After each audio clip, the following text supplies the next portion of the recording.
나의 몸, 나의 건강을 사랑하는 시간 닥터러브. 암으로부터 나를 지키고 싶다면 구독 부탁드려요. 안녕하세요. 전북 CBS 양송희 아나운서입니다. 전북대병원 암 전문의와 함께하는 닥터러브 두 번째 시간. 오늘은 전북대병원 윤현조 교수님과 함께합니다. 교수님 안녕하세요. 안녕하세요. 반갑습니다. 전북대병원 윤현조입니다. 네, 반갑습니다. 네, 반갑습니다. 오늘은 갑상선 암에 대해서 알아볼 건데요. 갑상선은 우리 몸의 보일러다, 이런 말이 있거든요. 갑상선이 어떤 역할을 하길래 이런 말이 있는 걸까요? 갑상선은 우리 목 앞에 아래쪽에 나비 모양으로 생긴 기관인데요. 갑상선 호르몬을 분비하는 내분비 기관입니다. 갑상선 호르몬이 우리 인체의 신진 대사에 관여하는데요. 즉, 이 신체의 성장과 발달을 도와주는 호르몬이죠. 그래서 갑상선 호르몬이 너무 많이 분비하게 되면 갑상선 기능 항진증이 돼서 대사량이 증가해서 땀이 많이 나고 체중이 감소하는 증상이 생길 수 있고요. 갑상선 호르몬이 정상보다 너무 적게 분비되면 대사량이 감소해서 추위를 잘 타고 체중이 증가하는 증상이 나타나게 됩니다. 그래서 우리 몸의 보일러다, 정말 중요한 역할을 하고 있는 것 같아요. 네, 맞습니다. 근데 교수님, 갑상선 암의 발생률 어느 정도인가요? 갑상선 암 발생률을 말씀드리기 전에 갑상선 혹에 대해서 먼저 말씀드리고 싶은데요. 네. 갑상선의 혹이 굉장히 많이 생기거든요. 그래서 우리나라 전체 인구의 약 반절, 50%에서 갑상선에 혹이 있습니다. 하지만 다행인 점은 그 혹 중에 대부분은 양성종양, 괜찮은 혹이고요. 그 중에 5%만이 갑상선 암, 악성종양이 되겠습니다. 저희가 오늘 하는 얘기가 갑상선 암이라서 네. 우리나라에서 제일 많이 생기는 게 갑상선 암이지 않을까라고 예상을 하시겠지만 맞습니다. 우리나라에서 2020년 통계에 따르면 한 해 동안 갑상선 암으로 새롭게 진단받은 분들이 29,000명이나 되고요. 갑상선 암이 워낙 예후가 좋기 때문에 현재 우리나라에서 갑상선 암으로 진단받고 건강하게 잘 살고 계시는 분들이 무려 50만 명이나 됩니다. 굉장히 발생률이 높은 암이라고 할 수 있죠. 그러면 갑상선 암의 원인은 무엇인가요?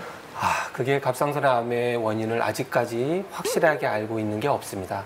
단지 다른 질환이 있어서 목에 방사선 치료를 받았다든지 체르노빌 원자력 발전소 들어보셨죠? 그런 방사능 피폭이 있다든지 그런 특별한 경우를 제외하고는 갑상선 암의 발생 원인을 확실하게 알 수는 없고요.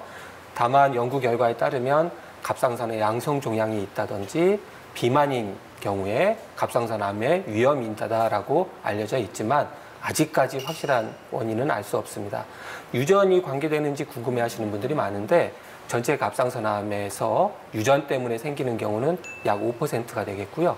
유전에 관계돼서 가족분들이 검사를 해보시는 게 좋습니다. 그러니까 원인은 명확하지 않기 때문에 어떻게 보면 초기에 진단이 되게 중요할 것 같아요. 그렇죠. 그러려면 증상이 어떤 건지도 알아야 될 것 같은데 갑상선 암의 증상 어떤 건가요? 네. 안타깝지만 대부분의 갑상선 암 환자들이 증상이 따로 없습니다. 네. 다행인 점은 많은 환자분들이 피곤해서 혹은 체중이 증가하거나 감소해서 갑상선에 이상이 있으면 그런 증상이 있다던데 해서 우연히 병원을 갔다가 다행스럽게도 갑상선 암을 발견하는 경우가 많은데 갑상선 암은 대부분 갑상선 기능이 정상이기 때문에 특별한 증상이 없습니다.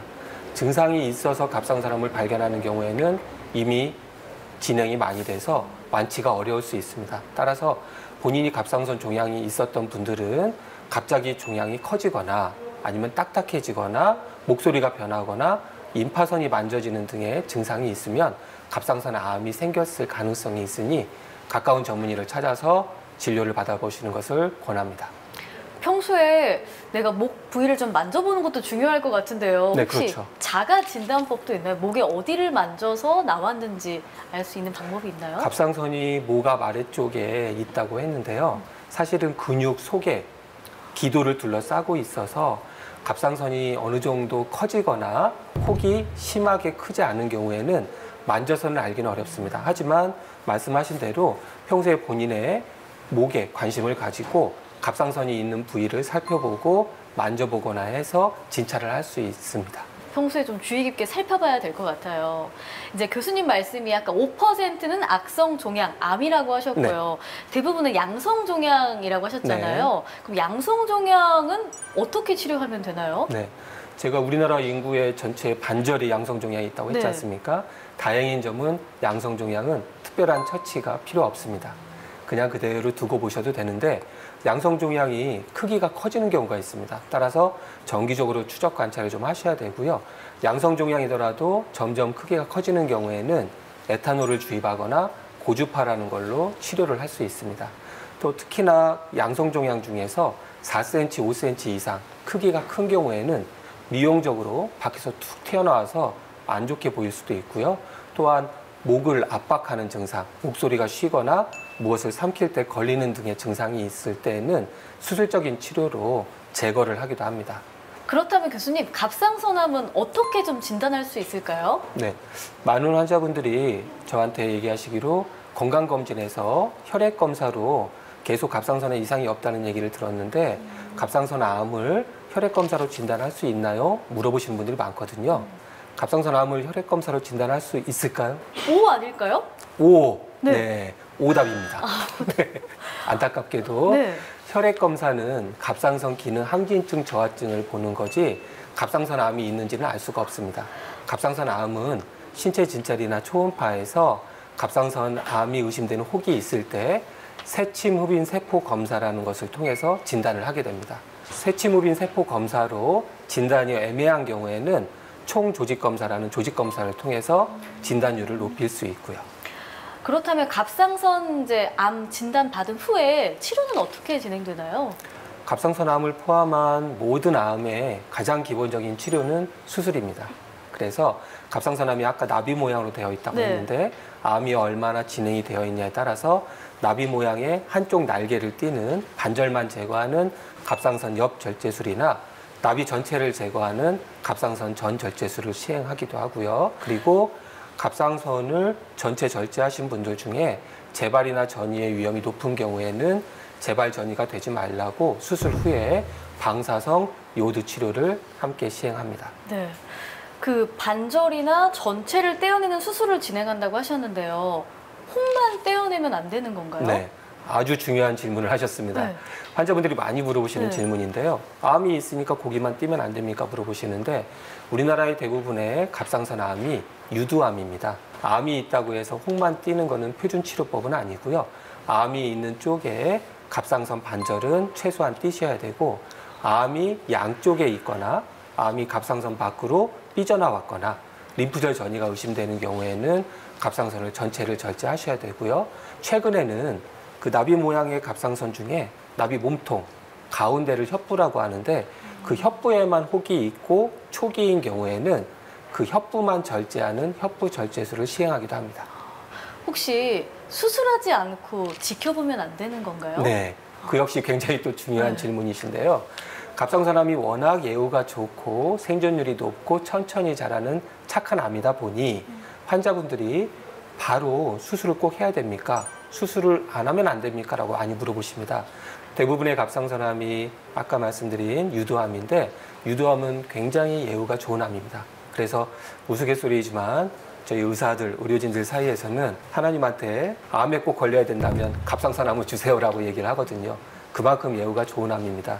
그래서 5년 생존율, 10년 생존율이 거의 일반인에 가까운 정도로 예후가 좋은데 한 가지 갑상선암이 여러 종류가 있는데 그중에 미분화암이라고 있습니다. 굉장히 드물긴 하지만 그 미분화암은 우리 몸에 생기는 암 중에서 가장 예후가 좋지 않은 암 중에 하나로 진단받으면 3개월 이상 생존하시는 분들이 없습니다.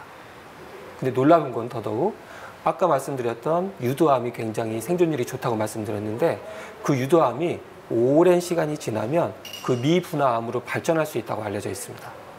굉장히 위험하고 무서운 경우죠. 따라서 갑상선 암도 조기에 발견해서 적절한 시기에 올바른 치료를 받는 게 중요합니다.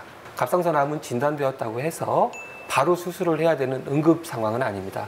하지만 대부분은 수술적 치료가 필요하고요. 단지 환자분이 고령이면서 암 크기가 1cm가 안 되고 갑상선 주변에 있는 중요한 기관인 기도나 식도나 신경을 침범하지 않는 경우에는 수술하지 않고 지켜보는 경우도 있습니다. 아무것도 하지 않고 그냥 있는 게 아니라 매년 정기적인 추적 관찰로 혹의 변화가 있는지 감시를 하면서 지켜보셔야 되는 거고요. 그 적극적 감시는 현재 표준은 6개월에 한 번 초음파를 하고 2년이 지나도록 변화가 없으면 1년에 한 번 추적 관찰을 하다가 일반적으로 혹 크기가 2mm 이상 증가하면 수술을 하는 걸로 되어 있습니다. 네, 그럼 갑상선 전체를 이제 절개하는 그 수술 후에 약을 복용해야 한다고 하던데 얼마나 복용을 해야 되는 거예요? 네, 갑상선은 갑상선 호르몬을 분비하는 기관이기 때문에 갑상선을 전체 절제한 경우에는 갑상선 호르몬제를 계속 복용을 하셔야 됩니다. 단 갑상선을 전체 절제하지 않고 반절만 절제하시는 분들은 남아있는 반절이 기능을 다 회복할 수 있기 때문에 갑상선 호르몬제를 계속 복용하실 필요는 없으십니다. 단 갑상선 반절제를 하신 경우에도 갑상선염과 같은 기저질환이 있는 분들은 10에서 20%에서 기능을 회복하지 못할 수 있기 때문에 갑상선 호르몬제를 계속 복용하셔야 될 수도 있으니 정기적으로 병원을 방문해서 추적 관찰하시는 게 중요합니다. 그럼 교수님, 임신 중에 호르몬약을 복용한다. 이게 좀 걱정스러울 것 같은데요. 혹시나 모유 수유하는데 뭐 어려움은 없는 건지 괜찮은 건가요? 네. 갑상선 암에 걸리는 분들 중에 가임기 여성분들이 많습니다. 그래서 그런 질문을 또 많이 하시는데 답부터 말씀드리면 갑상선 호르몬제를 복용하시면서 임신, 출산, 모유 수유를 하셔도 전혀 문제가 없습니다. 전혀 해로운 일이 아니고요.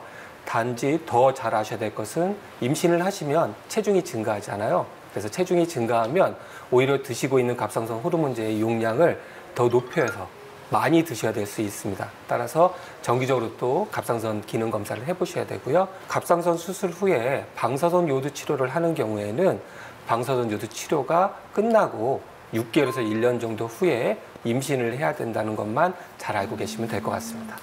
임신 중에 그 약을 복용한다고 생각하면 되게 걱정스러웠을 것 같은데 참 다행이네요. 네.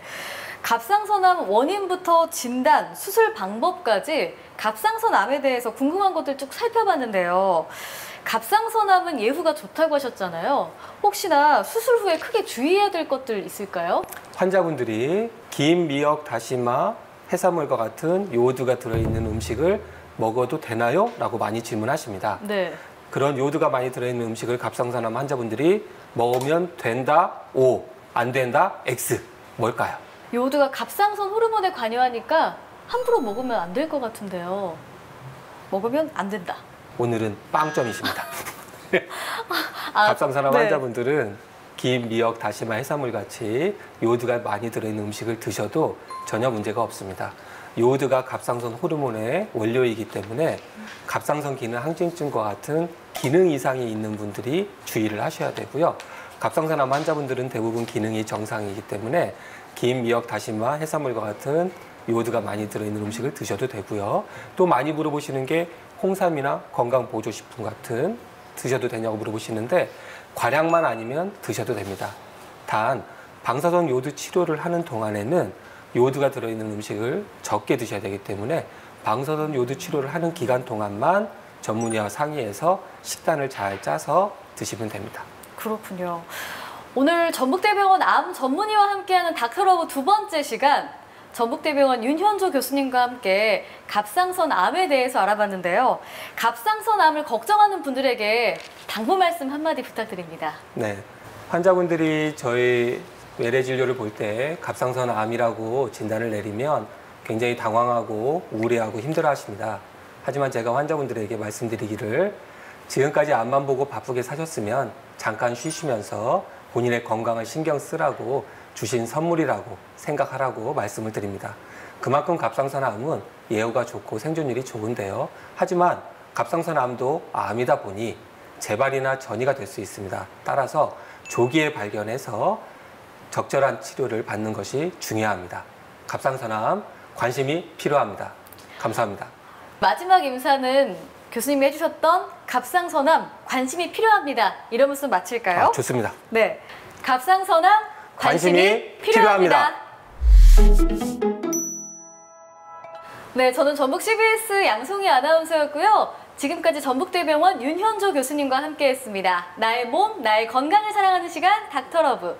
암으로부터 나를 지키고 싶다면 다음 시간에 또 만나요. 안녕. 안녕.